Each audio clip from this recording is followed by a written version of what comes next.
दोस्तों, प्रियंका गांधी से जब यह पूछा गया कि आखिर उन्होंने चुनाव क्यों नहीं लड़ा, तो प्रियंका गांधी ने जवाब दिया कि अगर हर कोई चुनाव लड़ेगा तो चुनाव लड़ाने वाला भी तो कोई होना चाहिए।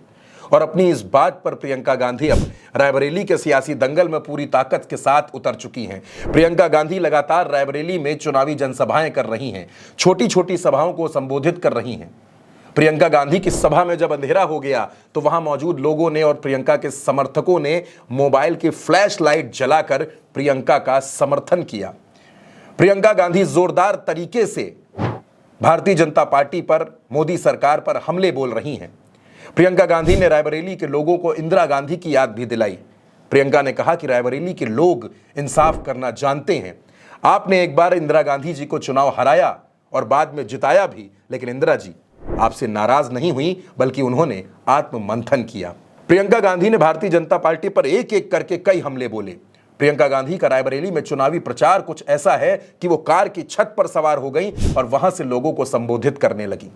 प्रियंका गांधी ने कहा कि राहुल गांधी पर तमाम तरह के आरोप लगाए गए, लेकिन मेरा भाई बीजेपी की तानाशाही सरकार से लगातार लड़ रहा है।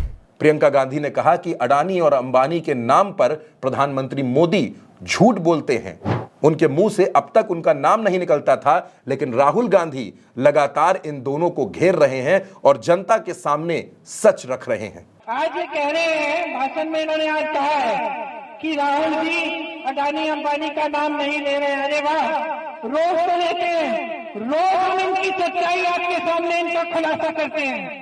दोस्तों, प्रियंका गांधी ने रायबरेली में पूरी तरीके से कमान संभाल ली है। रायबरेली में राहुल गांधी इस बार चुनाव लड़ रहे हैं और अमेठी में किशोरी लाल शर्मा। रायबरेली और अमेठी दोनों ही सीटों पर प्रचार का जिम्मा प्रियंका गांधी के पास है।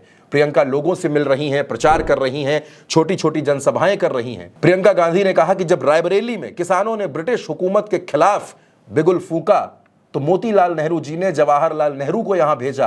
वो उस आंदोलन में शामिल हुए और उन्होंने गिरफ्तारी भी दी। आपकी पुरानी परंपरा रही है, आप हमेशा लोकतंत्र के लिए लड़े हो।